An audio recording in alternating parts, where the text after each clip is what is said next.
joining us for State of Texas. I'm Josh. Voting is a precious right and a civic duty, and when you cast yours, you expect that it will be tallied and counted properly. But concerns about fraud at the ballot box have lawmakers examining voting security protocols. Wes Rappaport takes a closer look.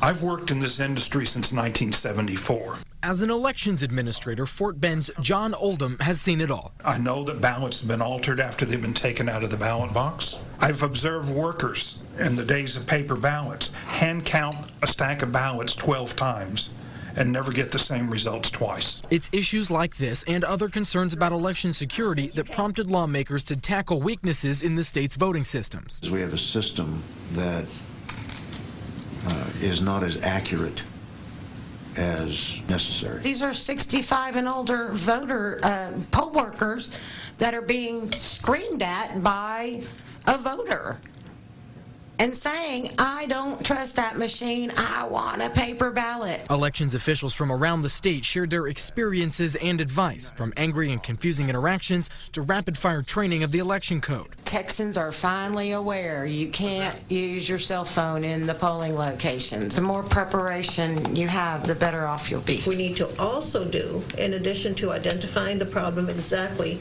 and proposing solutions, is focus more on voter education. And security experts say there's no one way to solve the problem. Moving to electronic systems brings its own challenges to track results. We have an obligation to make sure everything is lifted to a level that it can withstand that level of attack. We're not standing in place waiting to be hacked. We are taking measures that we deem to be reasonable and necessary to make sure that personally identifiable information of Texas voters stays safe. And it's important that our elections are conducted fairly, accurately, and honestly.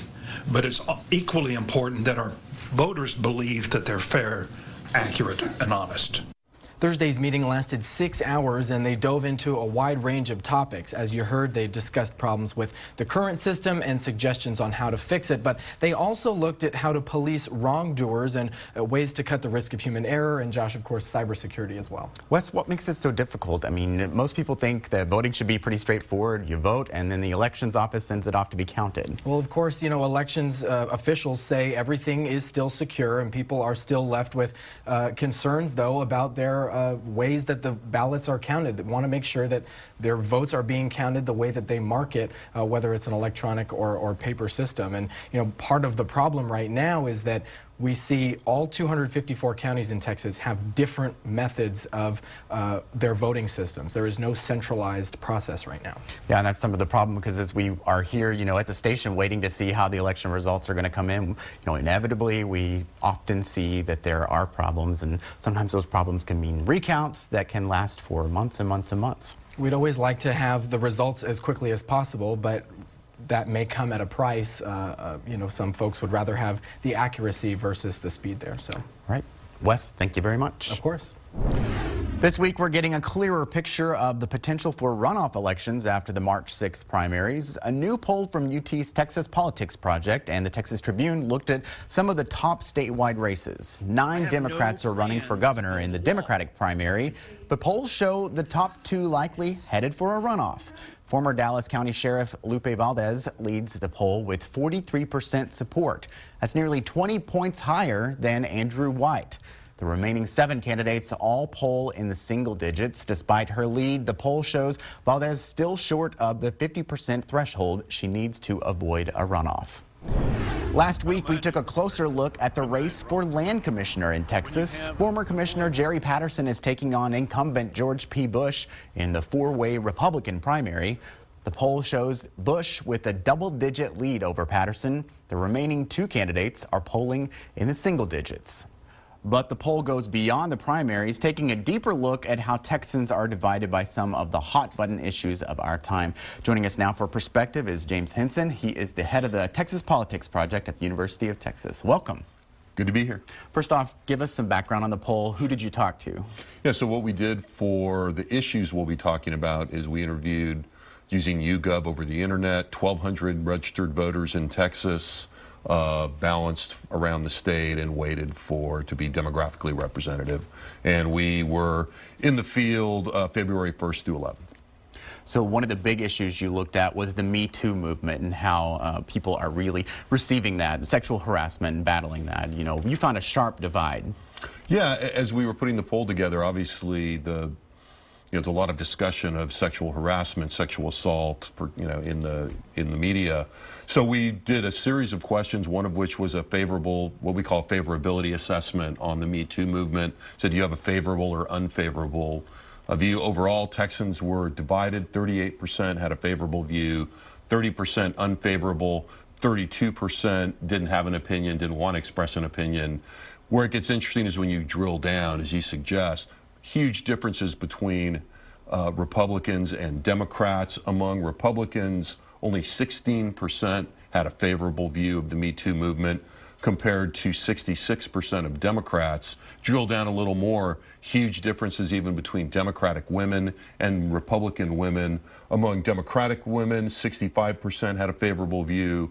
Among Republican women, only 17% had a favorable view. Is that surprising? I mean, we've heard about this issue so much and how it might be affecting what's going to happen in the election. I kind of expected bigger numbers, honestly. Yeah, I mean, I think the partisanship at this point, I think, we've talked about this in a lot of different times in this very studio. The partisanship is not much of a surprise, but as you suggest, the idea that Republican women are really not being moved by this, it would seem, at least not very much, does have implications. We had wondered if there might be some tremors in the suburbs among suburban women who sometimes moderate their views in response to some issues. There does not seem to be much indication of that going into the primary elections. How do you feel like that might impact what the results of the primary election are? I mean, we've talked a lot about female candidates and the possibility of them getting into elected offices more.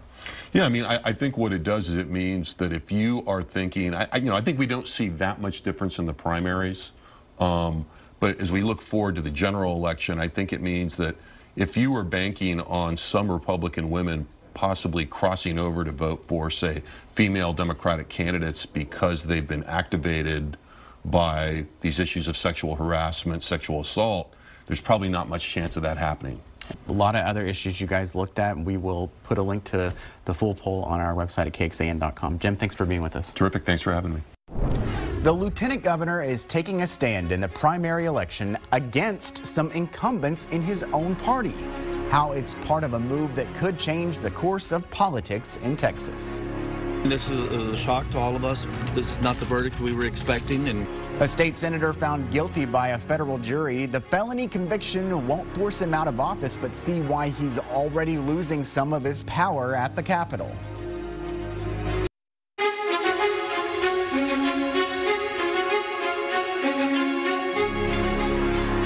San Antonio jury has found State Senator Carlos Uresti guilty of being involved in a Ponzi scheme. The San Antonio Democrat was convicted of 11 felony charges, including fraud and money laundering.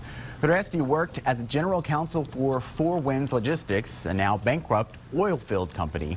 Prosecutors say Uresti earned commissions by encouraging people to invest money in the Ponzi scheme. He could face years in prison and millions of dollars in fines, but he says he's innocent and that he did not know the company was a fraud. this is a shock to all of us. This is not the verdict we were expecting, and so I'm going to meet with my family and my wife and my attorneys, and then we'll make those decisions down the road. So you don't have any plans to immediately step down from your Senate seat? No, sir. And do you plan to appeal these decisions? Absolutely. The Texas Constitution does not allow felons to hold public office, but he can still serve while he appeals his conviction. His term ends in 2020. But if he stays, he won't have as much power. That's because Lieutenant Governor Dan Patrick stripped him of his committee assignments after Thursday's guilty verdict. And it's not just Republicans putting pressure on the senator to step down. Fellow Senate Democrat Jose Rodriguez released a statement on behalf of the Texas Senate Democratic Caucus, calling upon Senator Uresti to resign his position. Paying for higher education in Texas involves a complicated funding formula. Last week, officials from the state's major university systems met with lawmakers to give recommendations to improve the process. UT System Chancellor William McRaven and UT Austin President Greg Fenves talked about the system's current funding process. The meeting focused mostly on where the money comes from. Lawmakers also looked closer at performance-based funding, examining the pros and cons of awarding money from the state to universities based on criteria like graduation rates. So despite whatever the criticism and complaints of formula funding are, we feel incumbent it is important for our students and for the state of Texas to do the right thing, give a high-quality education to a broad, diverse range of students from this state, and have them graduate in 4 years, reducing their debt and getting them into the workforce. The Joint Committee will meet again on Tuesday to look at potential changes to the way the state funds higher education. It happens to all of us. Unwanted robocalls ringing your phone. A lot of those callers are breaking the law. We'll look at why it's so hard to stop them. Amounts to nothing more than a bribe to hire a yes man in the Texas Senate. And Republican leaders working to take out their own colleagues at the Capitol. What's behind the Lieutenant Governor's move to push senators from his own party out of the legislature?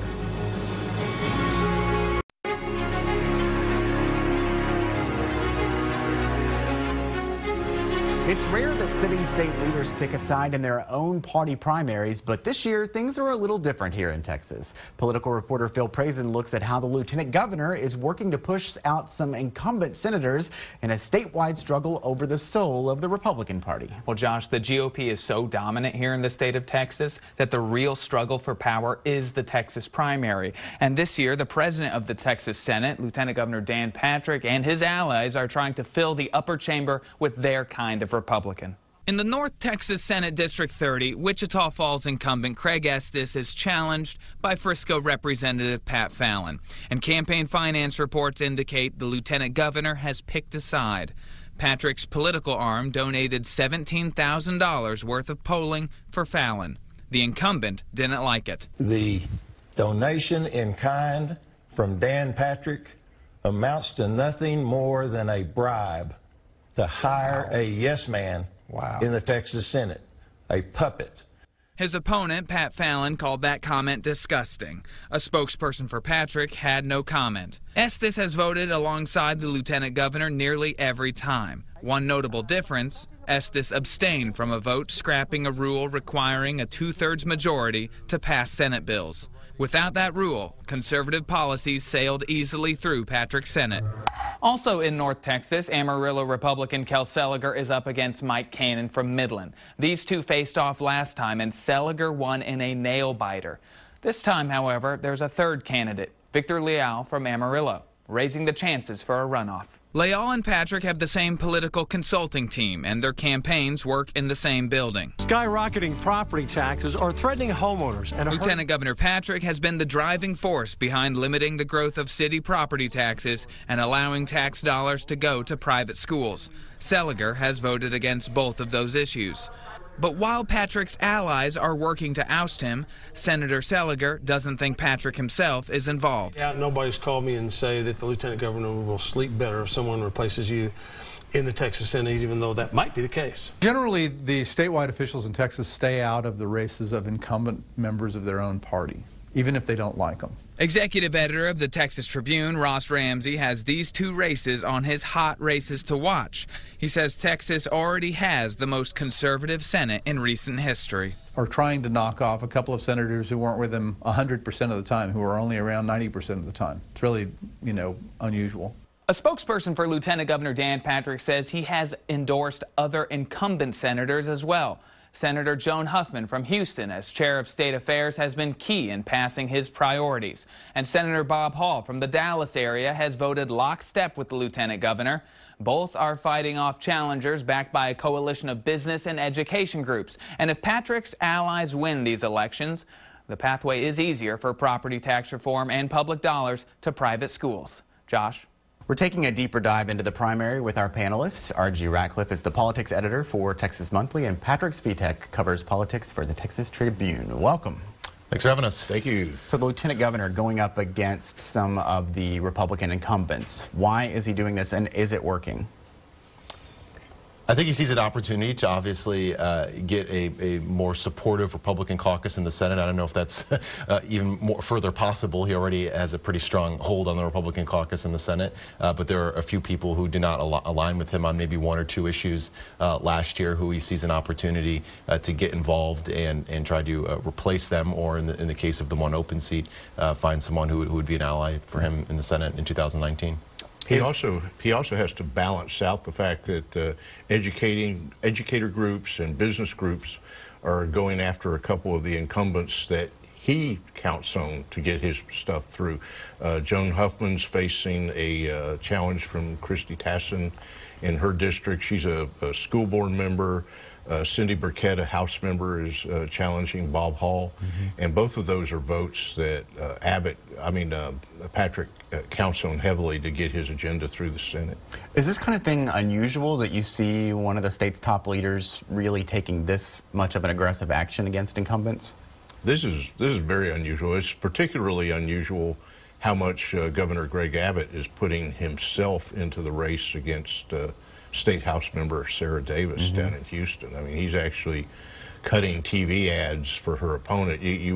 If you look at that district, you almost think he's running against Sarah Davis, not Susanna Dockapole, the lawyer that he's supporting. Could this be hurting the Republican Party, though, when you've got clearly this fracture? I mean, what's going to happen when they go up against Democrats? Yeah, I mean, that's a question that's been raised specifically in Sarah Davis's district, which is, by all accounts, a very moderate, you can characterize it as a Democratic district even, based on the fact that Hillary Clinton won it by 15 points in 2016, and Sarah Davis won it at the same time. Abbott was asked about that this week and said, listen, it's already a blue district. He believes basically that's already being effectively represented by a Democrat, which a lot of people would obviously disagree with. And so he's brushed off those concerns, but I think they're going to persist as he continues to wade deeper into these races. You know, it's not just Abbott and Patrick. You mentioned some outside groups, like you wrote about Right to Life, the anti-abortion group, really getting involved in this kind of aggressive campaign against certain incumbents. Right. There's essentially a couple of West Texas oil men who are heavily financing this. Fellow named Tim Dunn, the Wilkes brothers, who are fracking billionaires. And Texas Right to Life has about $1.9 million to run against candidates, and about $1.8 million of it came from 5 people, including Dunn and the Wilkes family and a couple of others. And, they're concentrating on either defeating people who worked against things like private school vouchers or the bathroom bill, or to elect people that support them in their agenda. However, it's interesting, the Texas Catholic bishops denounced Texas Right to Life for misleading voters on the anti-abortion voting record of some of the Republican House members, that their voting record was actually better than what Right to Life was saying. And they also were upset that Right to Life was claiming that the bishops were abandoning the cause of fighting against abortion because they will work for incremental change. And the bishops noted that the Pope has said incremental change is just perfectly a fine way to go about ultimately reaching an end to abortion.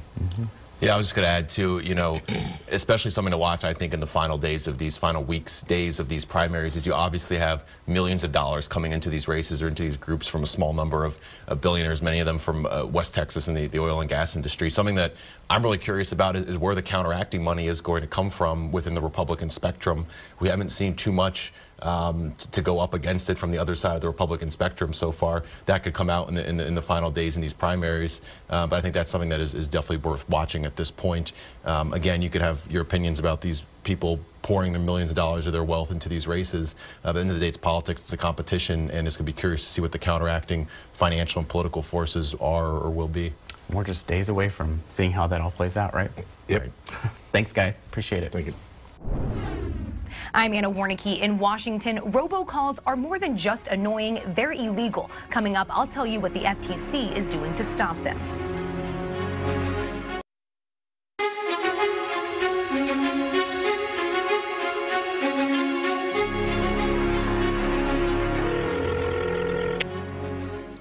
We all get them. Your phone rings, there's a pause, and then you hear the voice of an automated message. They're called robocalls, and they're more than just annoying. They're illegal. Anna Wernicke is in Washington with the details on a federal push to stop the calls.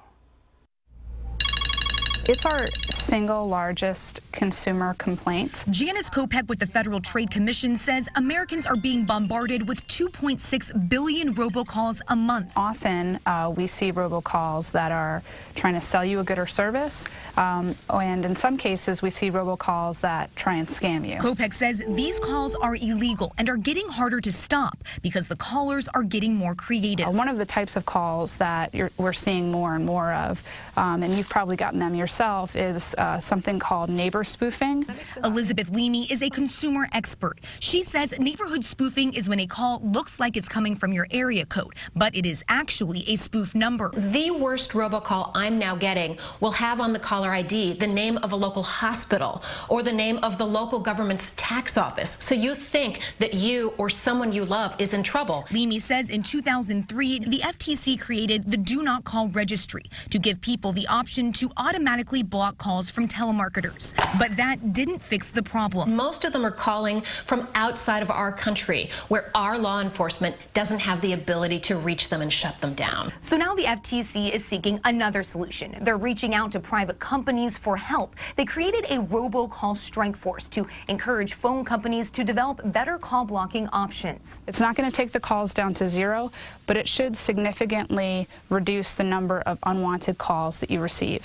In Washington, I'm Anna Wernicke. Anna mentioned the no-call list. Signing up can help cut the number of calls you receive, but there are several exemptions. Political groups are exempt, so you may notice a surge of these calls during the run-up to the election. Charities are also exempt, and businesses you've bought something from or made a payment to in the last 18 months can call you, but they have to stop if you ask them. Thank you again for joining us for State of Texas. I'm Josh Hinkle. Remember, you can catch us every Sunday morning on KXAN.